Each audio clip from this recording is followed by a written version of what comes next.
हताश हुआ है?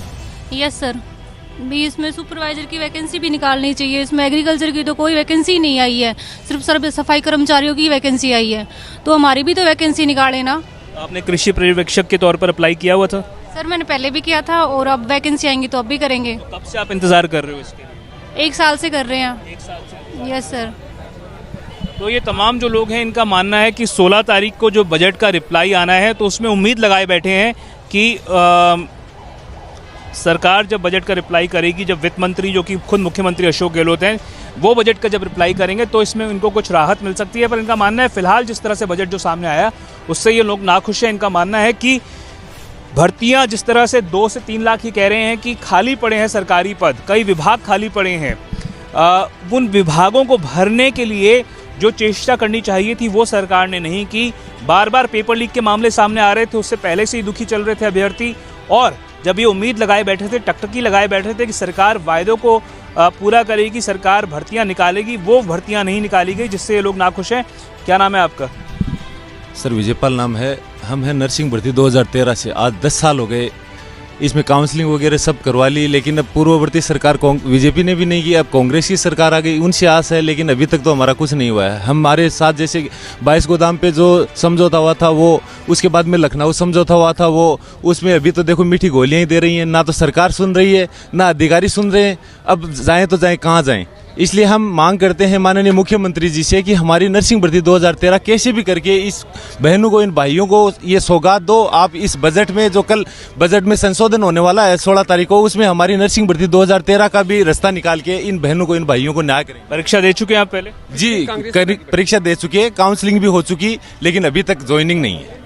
नर्सिंग भर्ती इनका कहना है कि 10 साल से इंतजार कर रहे हैं, परीक्षा दे चुके हैं, काउंसलिंग हो चुकी है, पर भर्ती नहीं हुई है, ऐसा इनका कहना है। कुछ और लोगों से बात करना चाहेंगे। क्या नाम है आपका? सर मेरा नाम डॉक्टर देवकीनंदन है और हम दंत चिकित्सक यूनियन की तरफ से आए हैं। सरकार ने 3 बार घोषणा करी थी दंत चिकित्सक भर्ती के लिए, लेकिन आज तक पूरी नहीं करी। सरकार बार बार जो उनके अफसर है, अखिल अरोड़ा जी हुई, आपकी निमिषा गुप्ता जी हुई, खुद स्वयं अशोक गहलोत RSDC के काउंसिल में कह के गए थे कि इस बार बजट के अंदर आपके लिए भरपूर घोषणा करेंगे, लेकिन बार बार धोखा दिया जा रहा है। और सभी दंत चिकित्सक जो 10,000 रजिस्टर्ड डॉक्टर हैं वो इस बात को देख रहे हैं। गहलोत जी इस बात पर ध्यान रखिए, हमारी वैकेंसी निकालिए। तो ये तमाम जो लोग हैं ये कह रहे हैं कि बार बार सरकार जो है वायदा कर चुकी है, सरकार को वायदा पूरा करना चाहिए। और कुछ और लोगों से भी बात करना चाहेंगे। क्या नाम है आपका? मेरा नाम करमचंद चौधरी है। मैं पेपर लीक के बारे में बोलना चाहता हूँ। ये जो रासुका की मांग कर रहे हैं, बच्चे की उम्र के सजा करो, ये क्यों नहीं कर रहे हैं? इनकी बुआ के लड़के शामिल है क्या इसके अंदर? भाई कोई परिवार का इनके रिलेशन में है तभी तो कोई मतलब खास कोई मतलब मजबूत कानून नहीं ला रहे। बाकी कोई आता है, कोई नाता चाहता है, पेपर आउट कर देता है, कोई जालो डिपो में बिक रहा है, कोई क्या कर रहा है। तो मेरा यही निवेदन है कि इसमें रासुका करे, उत्तराखंड के जैसे जो कानून है वहाँ पे उम्र कैद का वो करे, और होती कोशिश तो उनकी नसबंदी भी कर दे जो इन पे इंक्लूड होता है। धन्यवाद। तो ये लोग सजा को लेकर कह रहे हैं। थोड़ा सा ऊपर जाने के रास्ता अगर आप दे दें तो बात करना चाहेंगे कुछ और युवाओं से। आपका क्या नाम है? नहीं सर। आप बात नहीं करना चाहेंगे? थोड़ा सा रास्ता आप हट जाइए यहाँ से।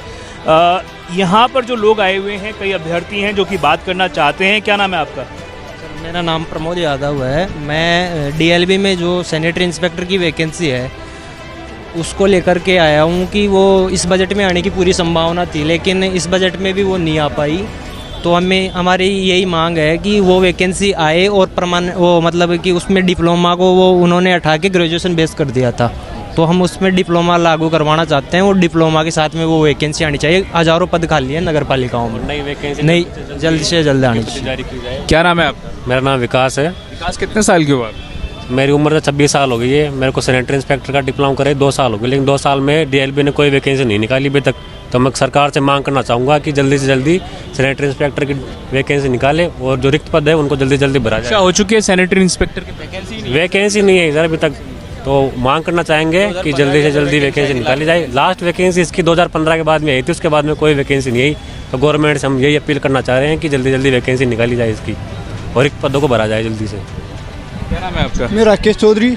मैं सरकार से निवेदन करता हूँ कि कल जो बजट में संशोधन होगा, कृषि युवाओं को, जो लाखों युवाओं को आपने सपना दिखाया कि नौकरी आएगी, लेकिन सरकार ने कि कोई भी वैकेंसी पर अपना बलबूत नहीं दिखाया और युवाओं को सिर्फ लालच दिया है। बेखाओं में आके युवा अपने जोश में सरकार से मैं निवेदन करता हूँ कि कल संशोधन होगा तो कृषि युवाओं को अधिक से अधिक वैकेंसी निकाले। जो 400-500 पदों पर वैकेंसी निकालने की चर्चा हुई है, 1000-1500 पदों पर वैकेंसी निकाले, जिससे युवा आगामी समय में अपने भविष्य के लिए कुछ कर सके और अपने माता पिताओं के भविष्य को पूरा कर सके। और जिससे मैं चाहता हूँ कि कृषि के क्षेत्र में अधिक से अधिक पदों पर पदों पर संख्या पर पद निकाल के कृषि युवाओं को सपने को पूरा किया जाए, ताकि सभी कृषि योद्धा है, किसान पिताओं के पुत्र है, जो हर हाल में ये चाहते हैं कि कृषि पदों पर वैकेंसी आए, जिससे कृषि युवाओं का सपना पूरा हो और सभी के। देखिए, राजस्थान में ये चुनावी साल है, बड़ा साल है, ना केवल राजनीतिक तौर पर, सियासी तौर पर युवाओं के लिए भी काफ़ी बड़ा ये जो है वो मौका है अपनी बात को आगे रखने के लिए। और जिस तरह से अशोक गहलोत सरकार बचत बढ़त राहत की बात करते हैं, क्या वो पूरी हुई है? सरकार को ये समझना बेहद ज़रूरी है कि इस चुनावी साल में जो सबसे बड़ा मुद्दा, एक टर्निंग पॉइंट हो सकता है, वो युवाओं से जुड़ा हुआ है। वो इस बात से जुड़ा हुआ है कि बार बार जो परीक्षाएं हो रही थी, क्यों पेपर लीक का आरोप लग रहा था, भर्तियां जो होनी चाहिए थी वो समय पर हो नहीं रही थी, परीक्षाएं सुचारू रूप से नहीं हो पा रही थी। इस बारे में अगर सरकार अब भी नहीं चेती, अब भी अगर इसको लेकर संजीदा नहीं हुई, तो मान कर चलिए कि बड़ा खामियाजा अशोक गहलोत सरकार को भुगतना पड़ सकता है। इस समय हम राजस्थान तक पर लाइव हैं, यूट्यूब पर, फेसबुक पर लोग हमें देख सकते हैं। यहाँ पर ये जो तमाम लोग आए हुए हैं, उपेंद्र यादव इनका नेतृत्व कर रहे थे। उपेंद्र, बातें कही जाती हैं, क्या आपको लगता है कि न केवल कांग्रेस की सरकार ने आप लोगों के अहम मुद्दों को ठीक से एड्रेस नहीं किया, पर विपक्ष ने भी जिस तरह से इस मुद्दे को उठाया जाना चाहिए था, सिवाय शायद